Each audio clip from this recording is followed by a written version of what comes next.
we've gone toe to toe with some of those local jurisdictions. And the reality is, like, these laws are unconstitutional. I mean, whether they are ready to admit it or not, you have a massive supply problem. You have a huge portion of the population who is working in government jobs a lot of the times that can't afford their housing, and they can't because local jurisdictions won't get out of their own way to unlock supply creation. And we're sitting on empty bedrooms, literally, where 4% of the housing, give or take, that we already have could solve the entire problem. It's just stupid.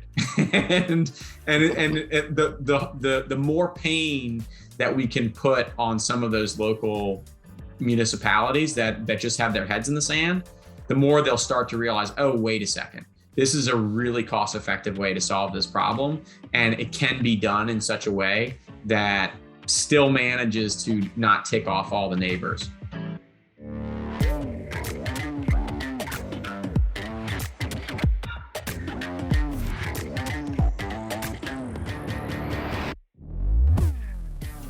Welcome, professional property managers. Good to be with you. Before I introduce Atticus and we get into the conversation, there's a couple things that I wanted to just cover really quick. PMLX, which is really the preeminent digital convening of the industry. On an annual basis, there's hundreds of professional property managers who come together, and it's a really unique way of doing it. It's not quite like this, where we are generally in a small group of a couple dozen or a few dozen people, and there's some Q&A in the chat and interaction that way. We can pull some people up.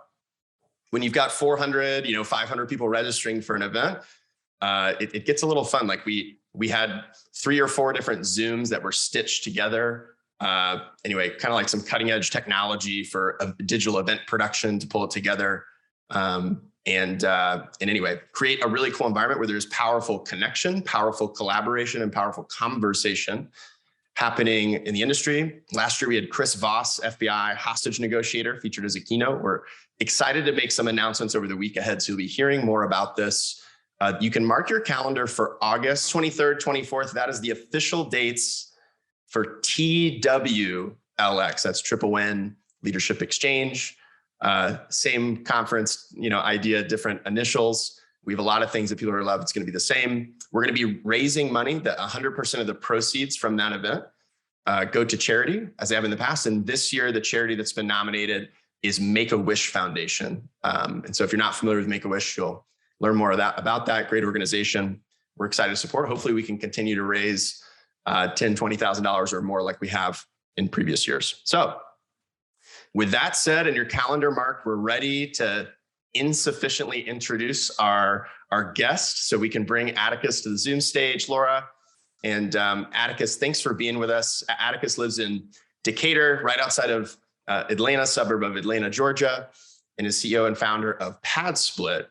And Atticus, what I'd like to do to tee things up today is, could you tell everybody a little bit, for those, I know there are people on here who are familiar with you and who are familiar with PadSplit, but I know there's also people who are not. Could you just give a brief explanation of when did PadSplit get started, the little elevator pitch of what the company does? Yeah, definitely. Thank you, Andrew. Really appreciate the opportunity. So I founded the company in 2017. Really, we didn't get up and rolling with any degree of seriousness until 2018. But PadSplit is the largest shared marketplace, our marketplace for shared housing, specifically designed for the workforce, any country. And we have about 4,500 units that are on our platform today, space across 10 markets or so, generally the Southeast, but not necessarily. And the idea is we want to help solve the affordable housing crisis one room at a time by leveraging housing as a vehicle for financial empowerment. And the best way we could think to do that is you make affordable housing possible by making it more profitable, both for hosts or investors as well as for property managers. And if you could pull that off, then people would actually go create it on their own. So that's ultimately what we're trying to do, is empower people with the tools and incentives and the plan to actually get that done. So I'd love to dive right into this because, creating more affordable housing by creating more profitable housing. Most people, when they hear a statement like that, they would think like, isn't that in conflict? Isn't that in tension? Those two parts of that same sentence. And, maybe it would be good to just give a little more context on, okay, so what is it exactly that PadSplit is doing that addresses that problem and handles it in that way? Yeah. I mean, effectively, what we enable people to do is to rent by the room and to scale that business in a way that has never been possible before.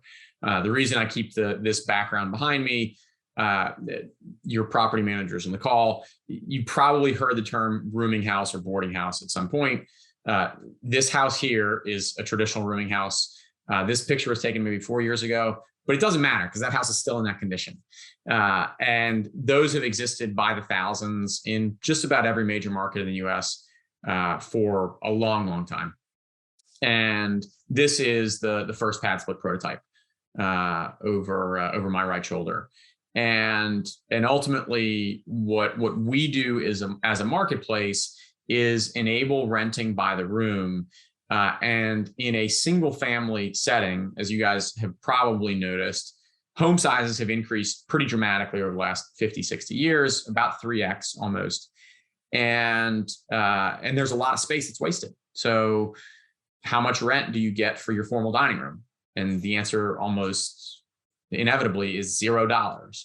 How much rent do you get for the fifth bedroom of a 5-bedroom house? And again, the answer is almost $0. And so what our system enables is we can fill individual rooms quickly with the population of individuals who are in desperate need of more affordable housing options, and for whom there is a complete lack of studios, 1-bedroom apartments. Put them into a shared setting, and there's a tipping point from a pricing perspective. So we can price that first bedroom at 40, 50% less than whatever it would cost them to rent a studio or 1-bedroom apartment. But instead of that fifth bedroom for the landlord being worth almost nothing, it's now worth exactly the same cost as the first one. And so you realize that at around 4 bedrooms in a single family home, or really anything more than 2 bedrooms in an apartment, you're generally better off financially to rent per room versus renting the entire thing. But that also means that the prices for those individual consumers is much cheaper as well. So Atticus, let's do a little bit of a triple win breakdown here, if we could, going kind of stakeholder by stakeholder, which, where I want to start is, it sounds kind of like if I'm an investor and, I'm working with, PadSplit, I've got the opportunity to take a 4-bedroom single family house, right?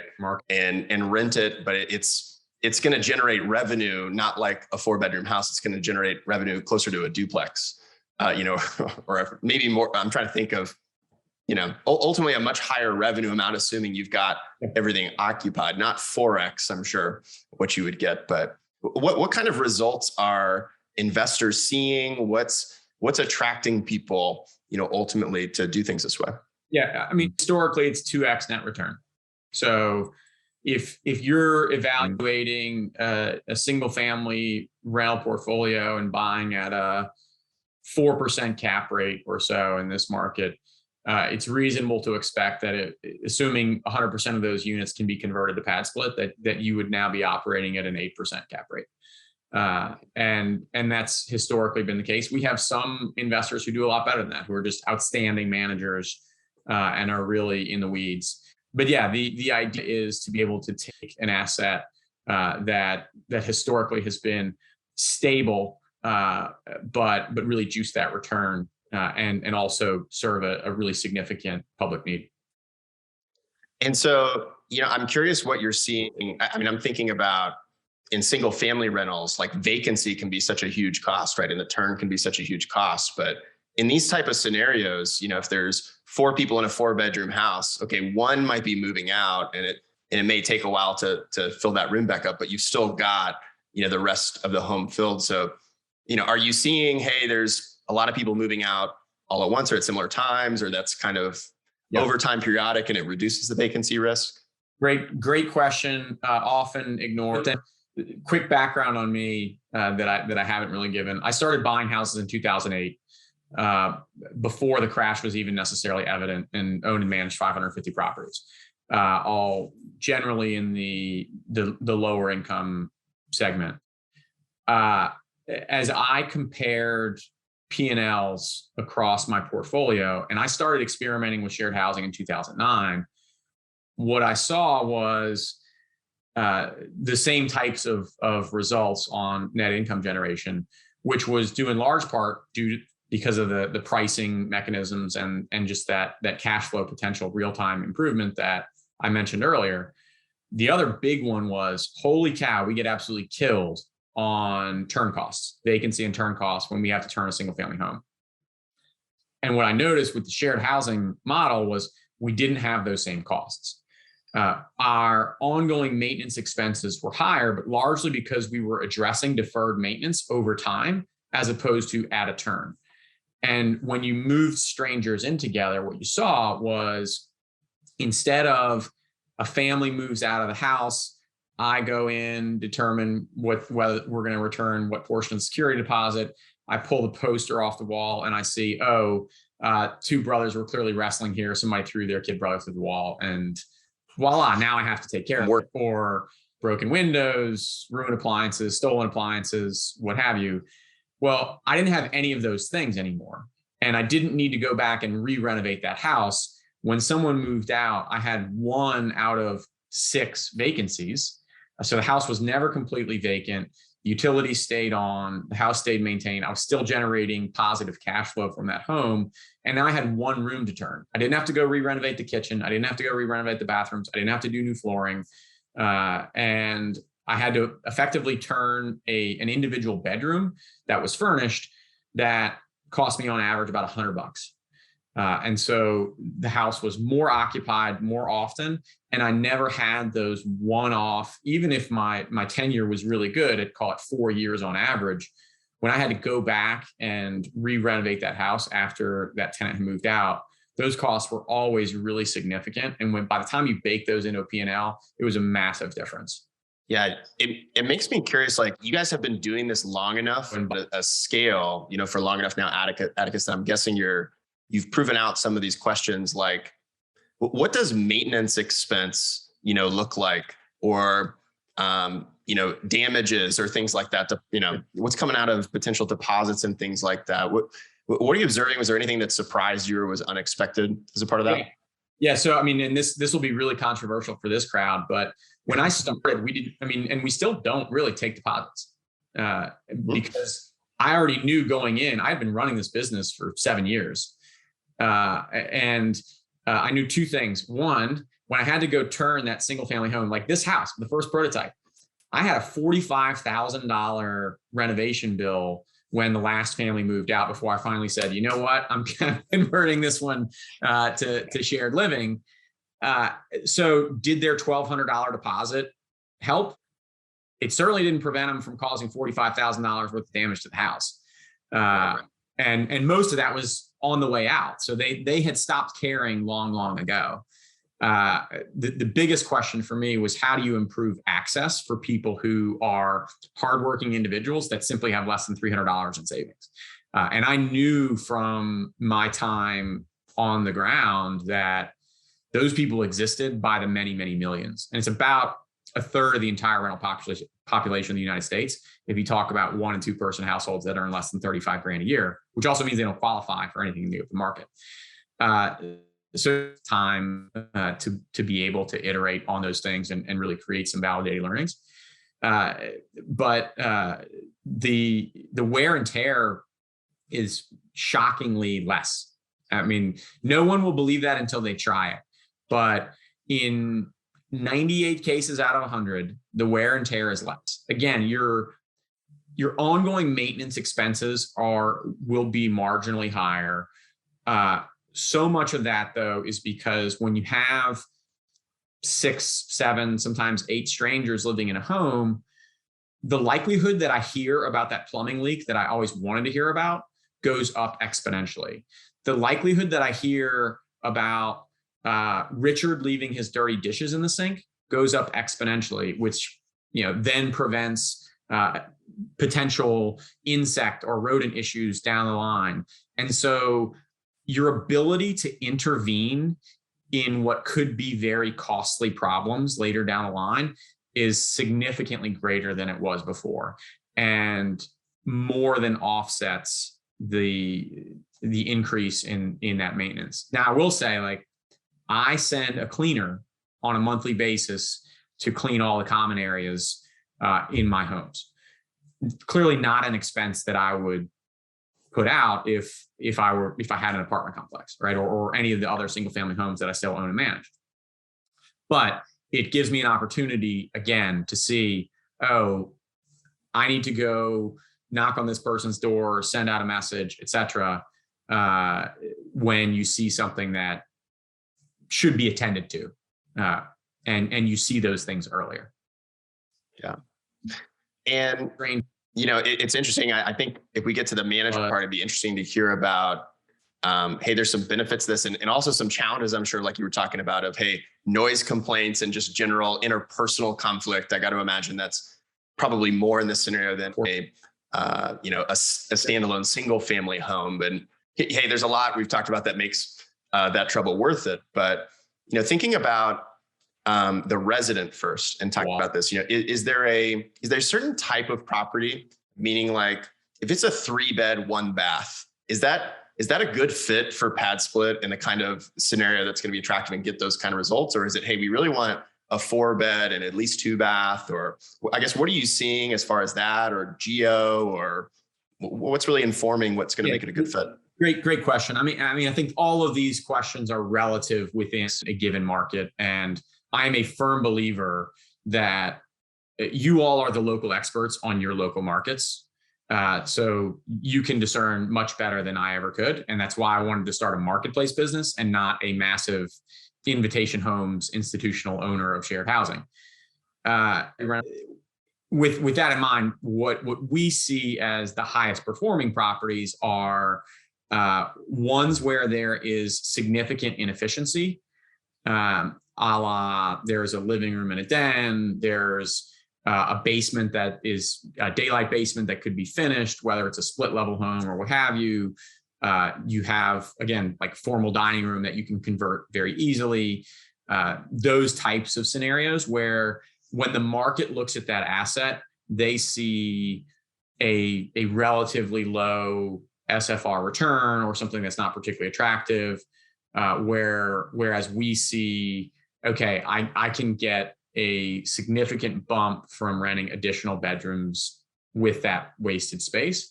Another obvious one is, like, you think about major thoroughfares, right? The value of homes on major thoroughfares usually takes a significant hit. Whereas for us, that's perfect. You would rather be on a major thoroughfare because it means closer and easier proximity to jobs or other transportation infrastructure. So there are a couple little nuggets like that, and I'm sure our sales team has tons more from the people that they engage with on a regular basis. It makes sense if you're on a main street close to a bus stop or something like that for a lot of the resident profiles. It could be that much more attractive, right, to be there. What are you seeing as far as demand, like from hey, how many applications per property, or what kind of, we use these traditional metrics of like days on market, talking about vacancy, and in your guys' kind of model, how are you thinking about that, measuring that, and what kind of demand are you seeing for it? Yeah, again, like, depends on both the product and the market. But when I list my units here in Atlanta, and these homes are, as you described, like in town, close to public transportation, relatively close to jobs, I'm getting bookings within hours. Now, I don't want to set the wrong expectations for folks, but average first booking for any home in any market is less than 10 days. And average time to fill is around 45 days to 85% occupancy.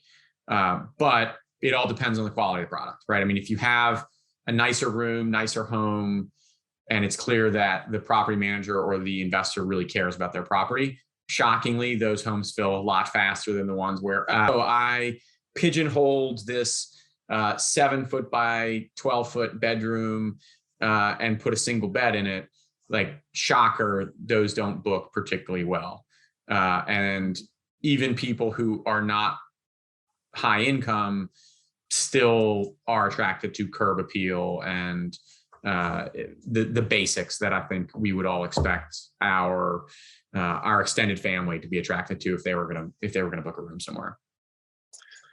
So moving to the resident side here, Atticus, like if I'm a potential resident looking for like, hey, where would I find a property in listing like this? You know, how would I find it? What would I see? Are there options as far as like, you know, is it a 1-year lease, 6-month lease? Is it 30 days at a time? Do I have options for that? What's my experience going to be as I'm looking at booking a PadSplit spot? Yeah, so you'll find us on just about every aggregator site imaginable. If you don't already know about PadSplit. Here in the Atlanta market, a lot of people do. This is our largest market, and word of mouth referrals are massive. I mean, we get about 50% of our bookings come from organic traffic from people who actually go directly to padsplit.com and book through there. In new markets, though, it's across the board. We're still averaging between 30 and 50% organic traffic, and it's our biggest expense by far is marketing dollars and trying to attract those eyeballs of qualified residents to our site and to the product. But yeah, we're on 40 plus listing aggregators, whether that's Zillow or Sublet or Furnished Finders or any of those types of things. Cool. And I guess like, help me understand a little bit of, hey, I'm seeing all kinds of stuff, whether it's following John Burns or whoever it might be. And you can see, hey, apartment rent growth that's up 14% year over year, Q1 22. Is that really what PadSplit is competing against? It's competing against 1-bedroom and like studio, apartments per se, as far as, and obviously they're very much not the same thing. So it's really a choice, right? That someone's gonna be given, but are those the alternatives that the residents who are ending up in PadSplit homes are considering, or? Yes and no, it depends on the customer. I mean, the incomes of our residents now range from $11,000 a year to $170,000 a year. Our average is about 25 grand. Our median is around 35, 36 grand. If you think about the people working in the kitchen at whatever restaurant that you just went to, like whatever the latest restaurant you went to, like find the people who are bussing tables or who are working in the kitchen. If you've been in an airport recently, pretty much every TSA agent, security guard, anyone who works in an administrative capacity at a local government,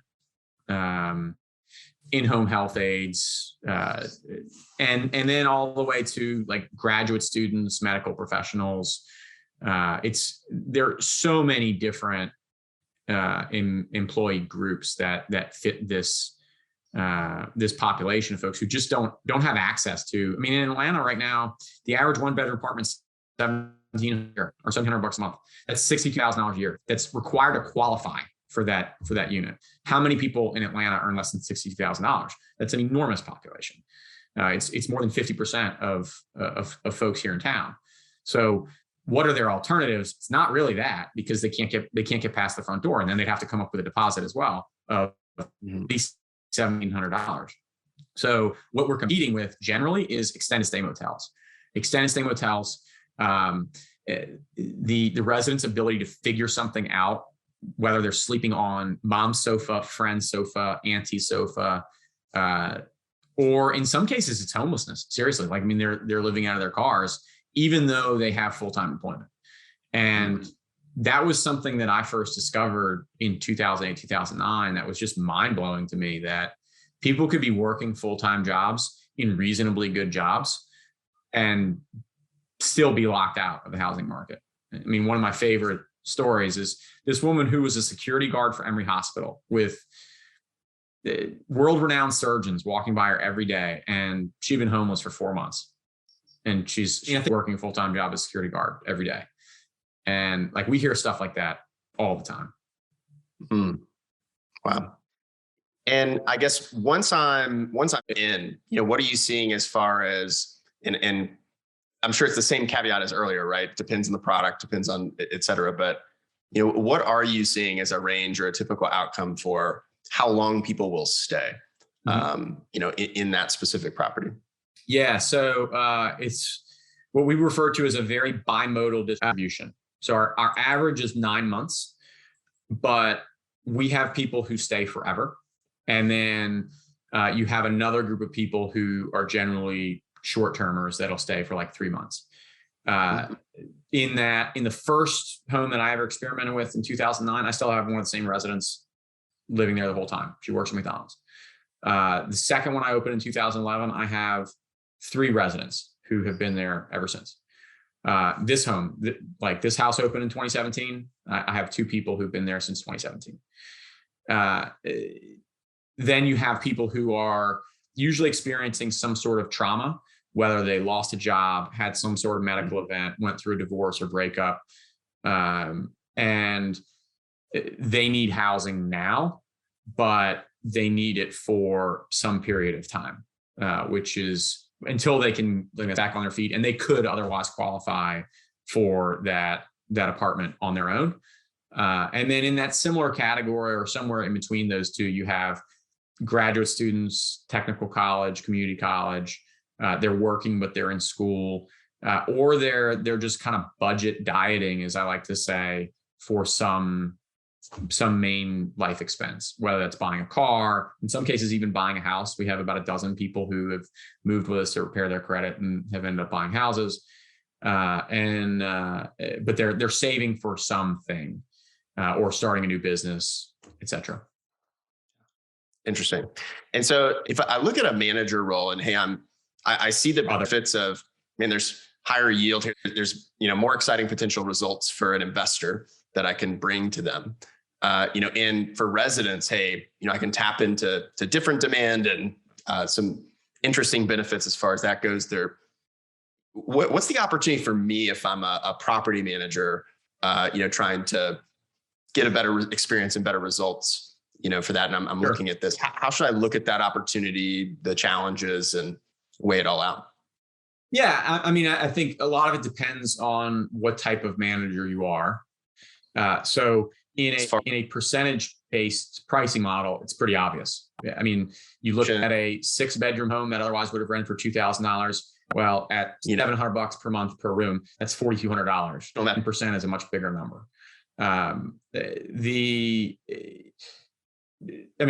So that one's pretty straightforward. But it is also more work. It's not nearly as much work as like an Airbnb, but it's more work than a traditional SFR rental. If your idea of a manager is you move somebody in there and you don't go visit the property for 4 years, it's not going to be a great fit.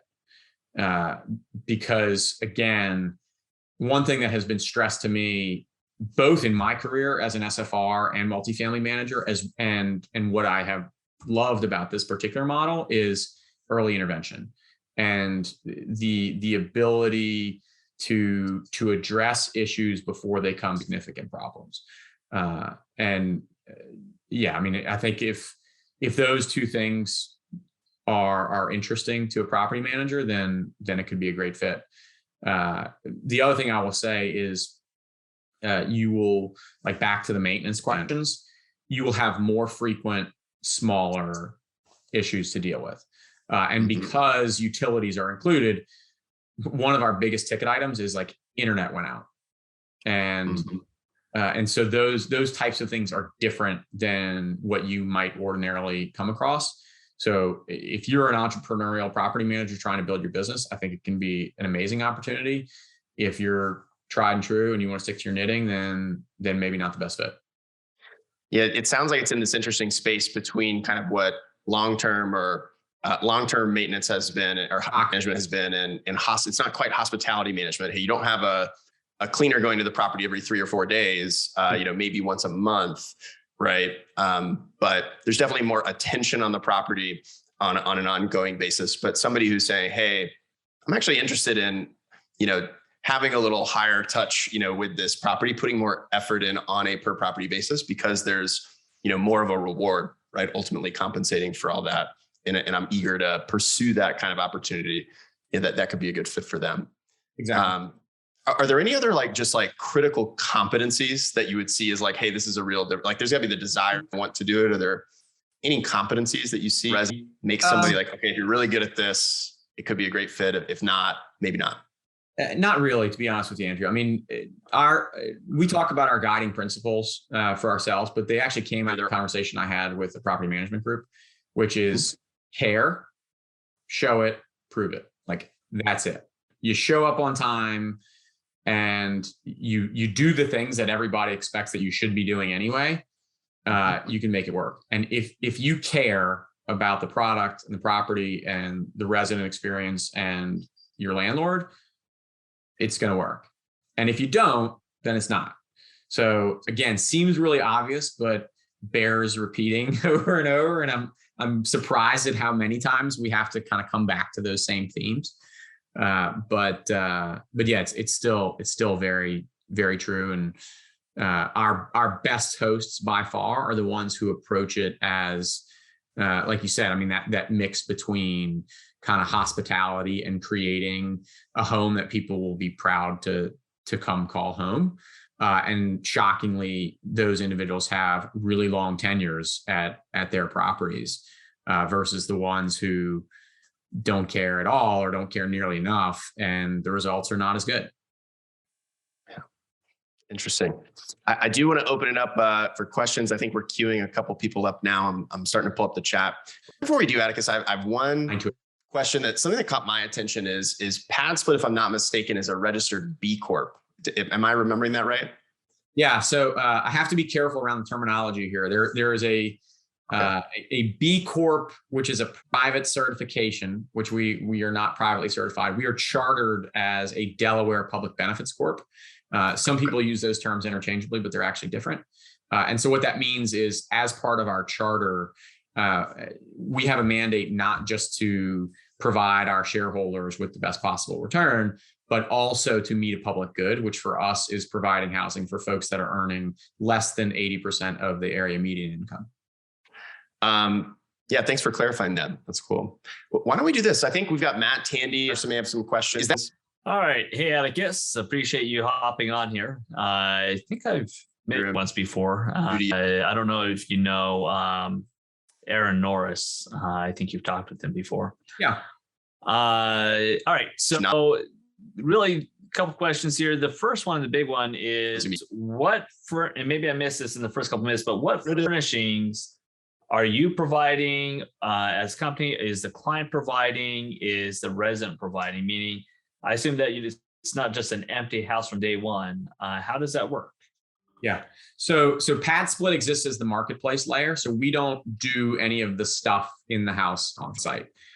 We leave it to the host's discretion, or in your case, the client, to determine what types of furnishings they want to put where. To be on the platform, we need to see bed, dresser, lamp, place to put clothes. That could be an armoire, that could be a closet. Doesn't really matter one way or the other.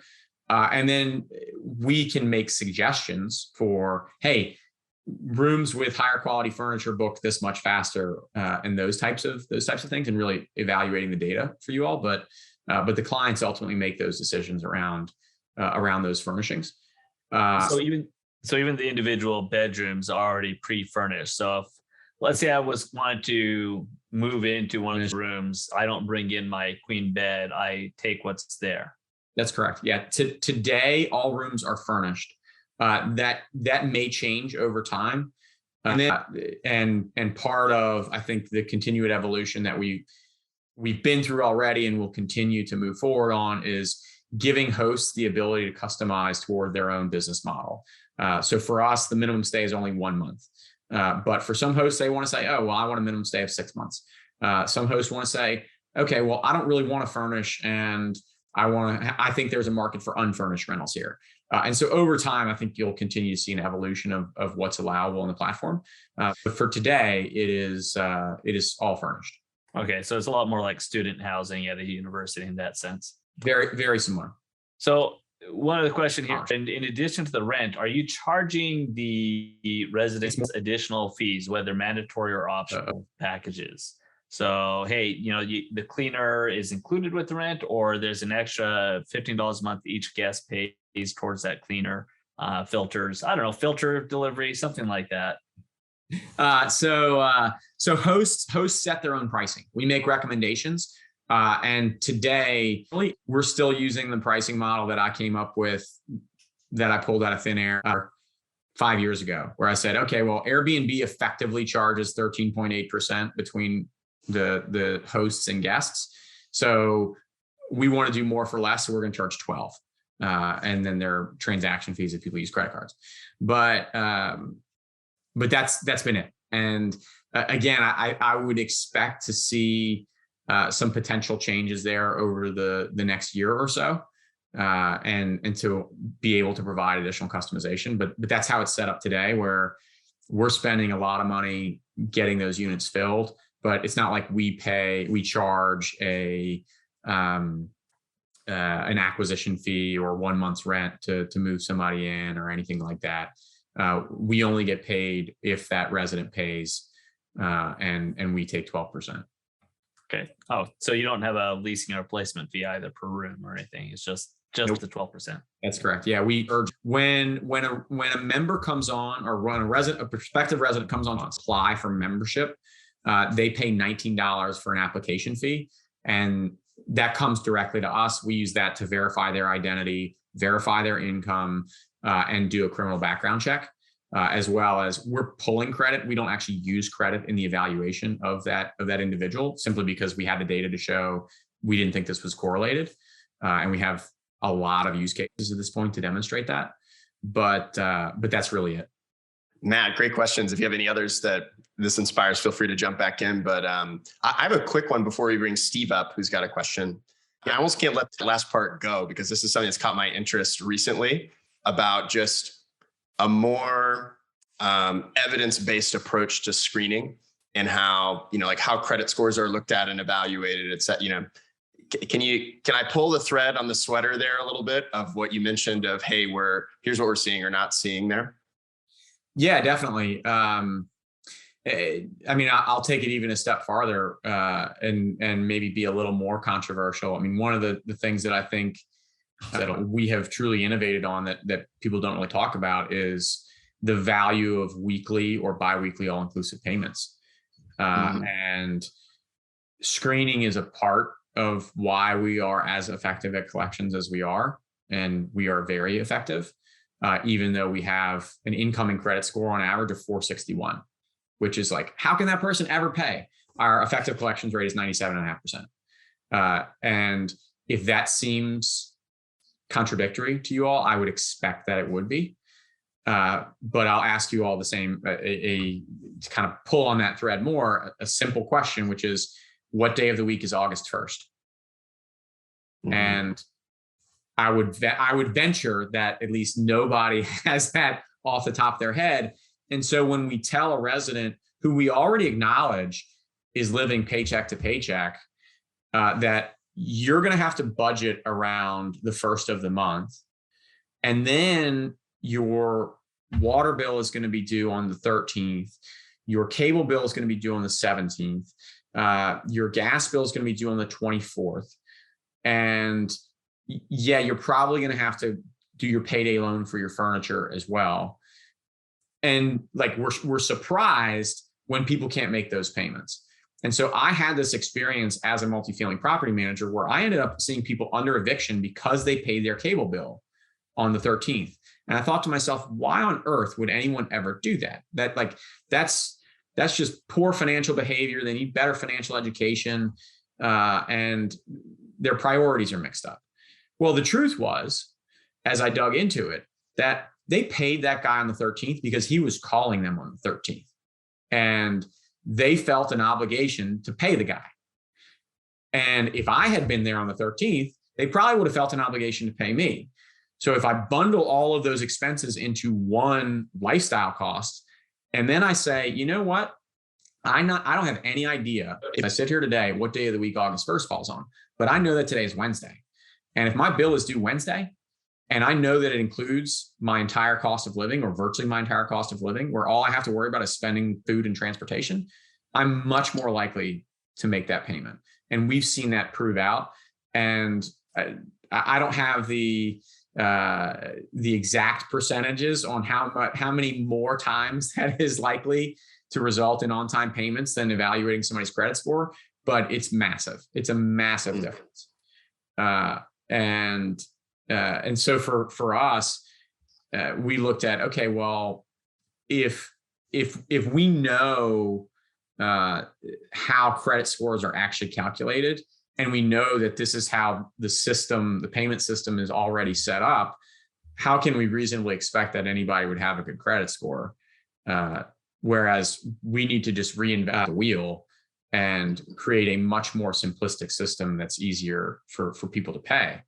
And that's absolutely been true. And so like that's the mind-boggling statistic from doing this work, which is 461 credit scores, 25K average income, and 97.5% effective collections. Yeah, that's really interesting. We're seeing a lot of people start to approach thinking about this idea of like, okay, rent's due on the 1st and then due again a month later, and it not really mapping to the income flow, right, of the resident. And to your point, there can be a lot of events that happen. People don't have savings, especially in this profile. I imagine that's probably very true. Thinking about if I get paid biweekly, or if I get paid the 1st and 15th, well, those are a little different.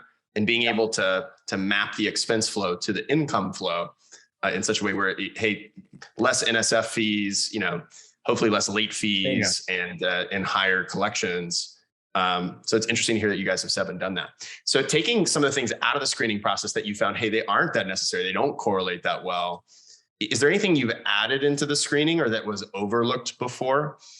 Or that you're just putting special importance on that you're seeing correlate to a good resultant situation for residents, investors, and managers based on who you're placing? Identity verification is the biggest one. And I'm sure every property manager on this call has experienced the same things that I have, where you think you're renting to the single mom, and lo and behold, it's her nephew that moves in. Happens all the time. Well, for us, and especially in the multifamily world, but for us, having identity verification and the accountability of other residents in the home. So when people come through our booking flow, which is totally different, by the way, like you're gonna pass through that screening process in about 2 minutes, and you're gonna book and move into that home today, 48 hours away, or whenever that host has been able to set their hours, but as quickly as 48 hours from now. And so that entire booking flow and the rate of fill is totally different.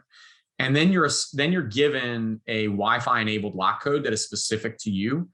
And even if you're in a home with 10 people, you're the only one with that lock code. And you can track real-time access events to see who's using that code, how many people are, and how many times it's being used on a given day. And so being able to pair access control with identity verification, I think is a massive change that doesn't get talked about a lot, but as property managers, we all know that it's a major issue in communities. And then to have the secondary feature of, well, if I have a profile for the single mom or Susie who moves in, and I have 6 other people who are telling me, wait a second, that guy doesn't look like Susie, that changes the game pretty significantly. Yeah. I see Angela's got a couple good questions. Angela, we're going to put you in the on deck circle, but we're going to bring Steve up now if Steve is ready. Laura, there he is. Steve, good to see you. Do that. Good to see you.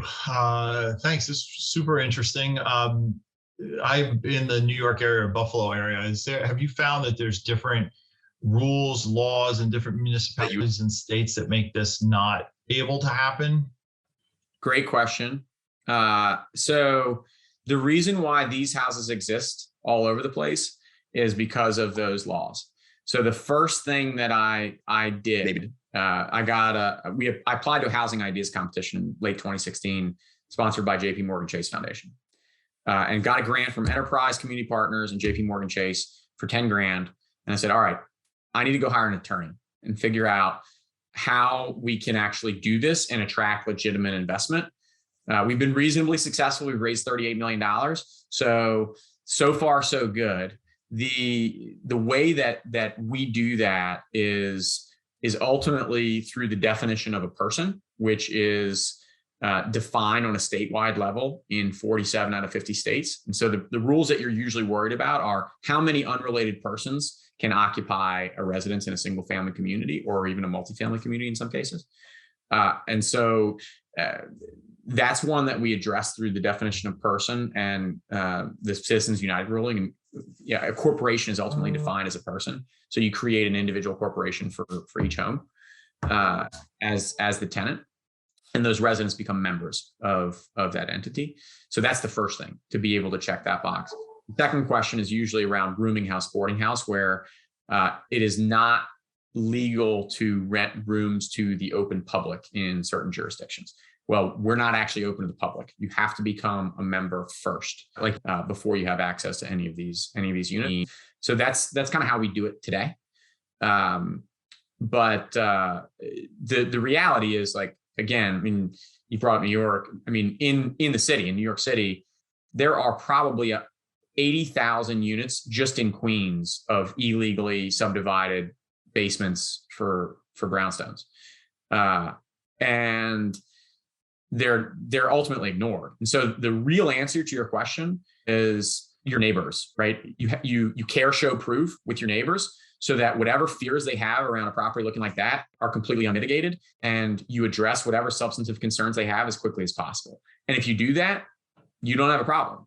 And if you don't do that, regardless of whatever the legal structure you might have, you're going to have a problem. So like the devil is absolutely in the details of the operational capacity, more so than it is any sort of legal function, and avoid the code enforcement ever having come out to the property in the first place, because your neighbors are going to call you instead of the city or county or whoever it is.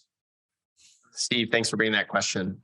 I think I saw Angela had a couple of questions. And well, I was curious about the access control, and if you're using Point Central, I'm assuming, or something of the sort, to get in the front door, back door of the house, but then they also have those same locks on their bedrooms.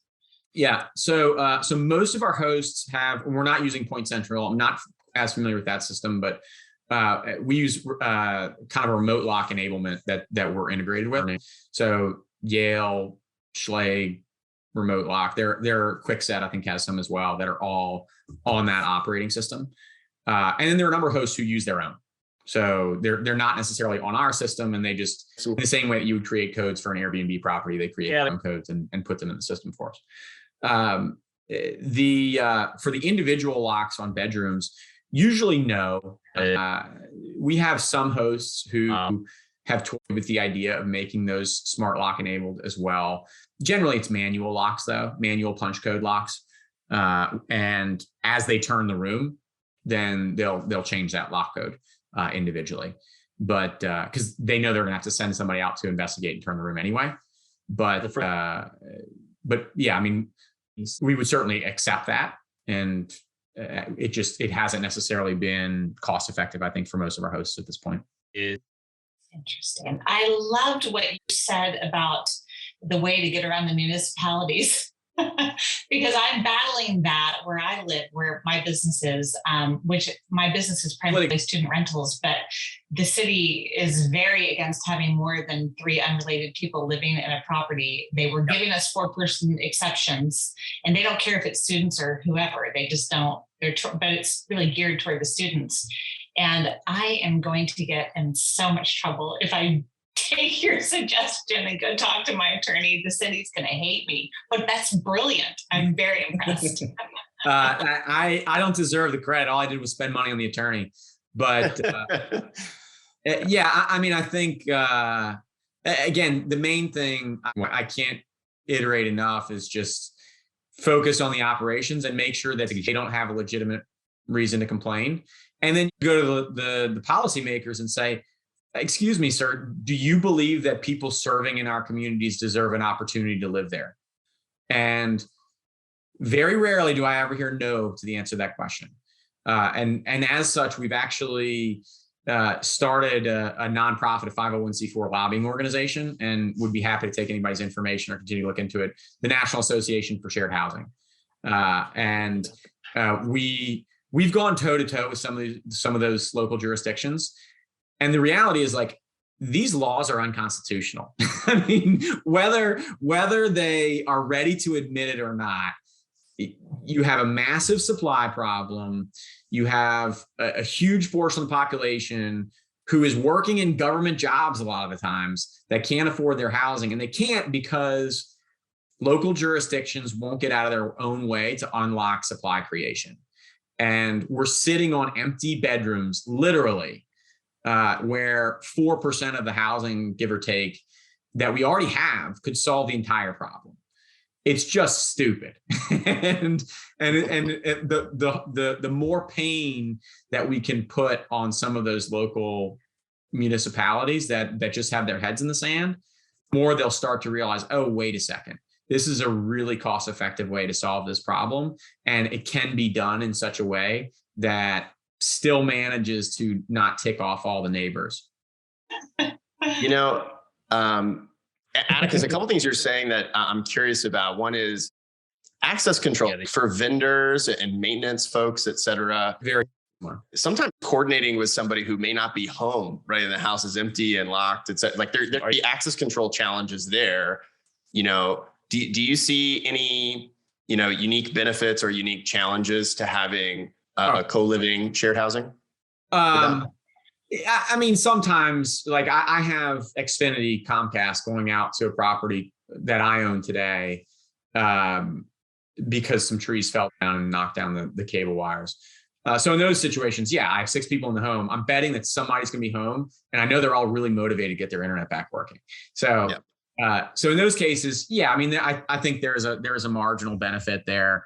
Access control generally, though, absolutely. I mean, when I got started in the business and it was, I have to leave a manual lockbox somewhere or have to arrange to go meet a vendor out there.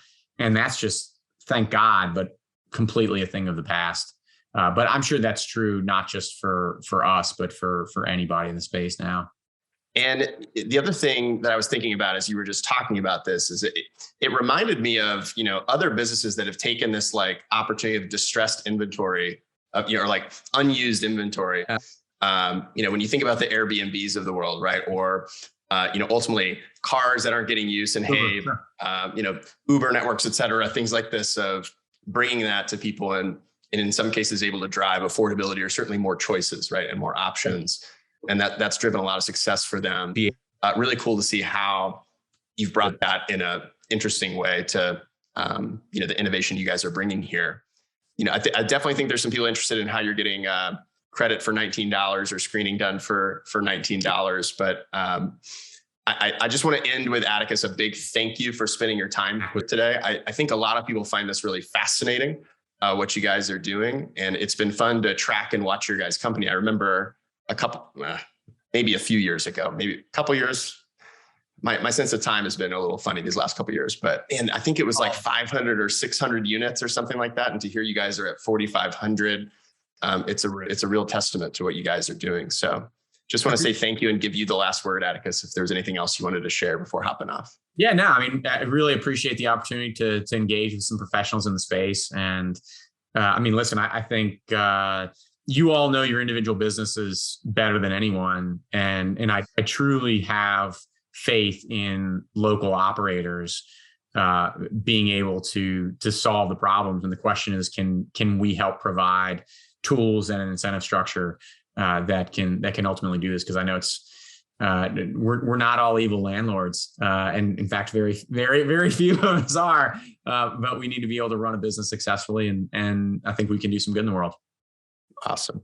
Well, we're rooting you on. Atticus, thanks for being here today. Thanks for sharing all of this. Everybody who joined us today, thanks for spending some time and bringing some questions. I know those listening after will appreciate the relevance that comes out from asking those kind of questions live and getting those kind of questions answered here. So take care, have a great one, and we'll catch you next time. That's all for today's Triple Win Property Management Podcast. Thank you so much for listening. Thank you so much for sharing a piece of your life with us. We do not take it for granted. I also want to give a shout out to Carol Housel for everything she and our team does to make these possible. It's crazy to think about over 5,000 professional property managers have pressed play on episodes in season 1 and season 2 now. And we really want to encourage you to keep giving feedback because more and more people are listening. It's getting better and better and better thanks to everything that you're sharing with us. If you like this enough to listen, I want to encourage you to share it with other people. You can give us feedback directly on those social media channels, Facebook, LinkedIn, wherever you're hanging out. You can also send us an email at triplewin@secondnature.com. And we just want to give more. There's no sales pitch here. Just want to offer more resources that help you find and stack your next triple win and become a triple win driven property manager. So where can you find that? You can find the private Facebook group. You can find our blog. You can find our newsletter. You can find more resources all at rbp.secondnature.com. Just search for what you're looking for there. And every time we see you, we want to see a better version of you and your business. To that end, keep it going, feel inspired, take our encouragement, and we'll see you next time.